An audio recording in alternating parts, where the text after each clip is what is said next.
ಕಿಕ್ಕಿರಿದು ನೋಡ್ತಿರೋ ಜನ, ಮಧ್ಯದಲ್ಲಿ ನಾನಾ ನೀನಾ, ಬಾಗುರು ಒಂದ್ ಕೈ ನೋಡೇ ಬಿಡೋಣ ಅನ್ನೋ ಸಾಹಸ.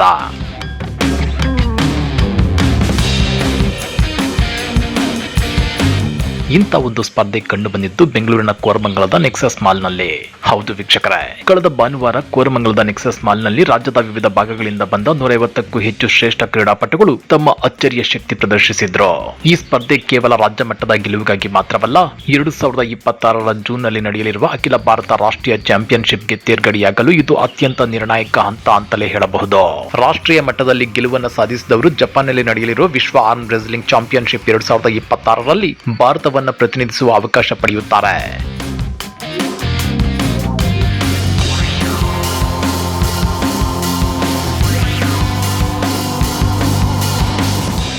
ನಿಮಗೆ ಗೊತ್ತಿರಲಿ, ಕಳೆದ ವರ್ಷ ಅಜರ್ಬೈಜಾನ್ನಲ್ಲಿ ನಡೆದ ವಿಶ್ವ ಚಾಂಪಿಯನ್ಶಿಪ್ ನಲ್ಲಿ ಭಾರತ 3 ಚಿನ್ನ ಮತ್ತು 2 ಕಂಚು ಪದಕಗಳನ್ನು ಗೆದ್ದು ಐತಿಹಾಸಿಕ ಸಾಧನೆ ಮಾಡಿತ್ತು ಅನ್ನೋದನ್ನ ಇಲ್ಲಿ ಮೆಲುಕು ಹಾಕಲೇಬೇಕು.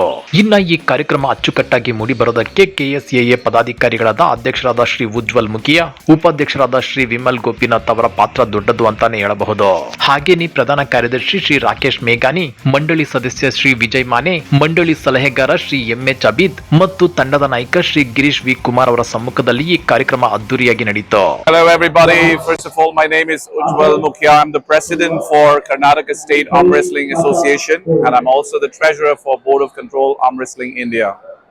It is my immense pleasure and happiness to inform everybody in Karnataka that this journey has been absolutely stunning and exciting. We started arm wrestling 5 years ago and today we celebrate the 6th edition 2026. I am so overwhelmed with the talent that we have been building up over the years. 2 years, we've been consistently bringing medal from the World Championships. And today, we are so proud to say that there are more than 150 to 200 players who applied for this Karnataka State Level Championship. We are very excited and we are looking forward to see these players go to bigger heights, representing India in the World Championships in Japan in 2026. ಕರ್ನಾಟಕದಲ್ಲಿ wrestling association ಕ್ರೀಡೆಯು ವೇಗವಾಗಿ ಜನಪ್ರಿಯತೆಯನ್ನ ಗಳಿಸುತ್ತಿರುವುದಕ್ಕೆ ಭಾನುವಾರ ನಡೆದ ಕ್ರೀಡಾಕೂಟದಲ್ಲಿ ನಡೆದಿದ್ದ ಬೃಹತ್ ಜನಸ್ತೋಮವೇ ಸಾಕ್ಷಿ. ಈ ಯಶಸ್ವಿ ಕಾರ್ಯಕ್ರಮಕ್ಕೆ house of ಕೋಡೆಸ್ ಸಂಸ್ಥೆಯ ಅರ್ಕ್ಯುಲಸ್ ಶೀರ್ಷಿಕೆ ಪ್ರಾಯೋಜಕರಾಗಿ ಹಾಗೂ ನೆಕ್ಸಸ್ ಮಾಲ್ ಕೋರಮಂಗಲ ಅಧಿಕೃತ ಸ್ಥಳ ಪಾಲುದಾರರಾಗಿ ಸಹಕರಿಸಿದ್ದಾರೆ. ಕರ್ನಾಟಕದ ಮೂಲೆ ಮೂಲೆಗಳಲ್ಲಿರುವ ಪ್ರತಿಭಾವಂತ ರೆಸ್ಲಿಂಗ್ ಅಸೋಸಿಯೇಷನ್ ಪಟುಗಳನ್ನು ಗುರುತಿಸಿ ಅವರಿಗೆ ಅಂತಾರಾಷ್ಟ್ರೀಯ ಮಟ್ಟದ ವೇದಿಕೆಯನ್ನ ಕಲ್ಪಿಸಿಕೊಡುವುದೇ ನಮ್ಮ ಮುಖ್ಯ ಉದ್ದೇಶ ಅಂತೇಳಿ ಅಸೋಸಿಯೇಷನ್ ಹೇಳಿದೆ.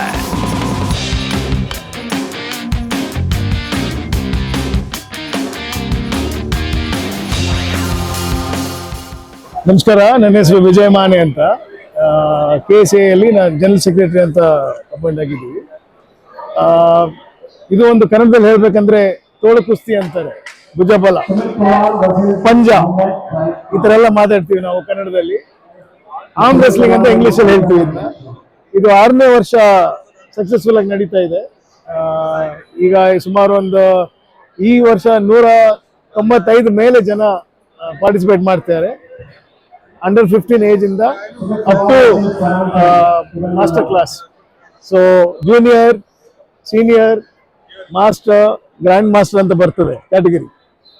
So I should be I am the oldest contestant here, which is I am 57-year-old, but I am coming under a category of grand masters. ಈಗ ಕರ್ನಾಟಕದ ಪಟುಗಳ ಗುರಿ ರಾಷ್ಟ್ರೀಯ ಸ್ಪರ್ಧೆ, ಅದು ತೇರ್ಗಡೆಯಾಗುವವರೆಗೆ ಮತ್ತು ಜಪಾನ್ ವಿಶ್ವ ವೇದಿಕೆ ಕಾಣುವವರೆಗೆ.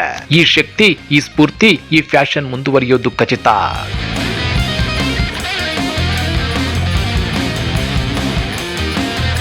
ಕ್ರೀಡಾ ಜಗತ್ತಿನ ಇಂತಹ ಇನ್ನಷ್ಟು ವಿಶೇಷ ವಿಡಿಯೋಗಳಿಗಾಗಿ ಲೈಕ್ ಮಾಡಿ, ಶೇರ್ ಮಾಡಿ, ನಮ್ಮ ಚಾನೆಲ್ಗೆ ಸಬ್ಸ್ಕ್ರೈಬ್ ಮಾಡೋದನ್ನ ಮರಿಬೇಡಿ.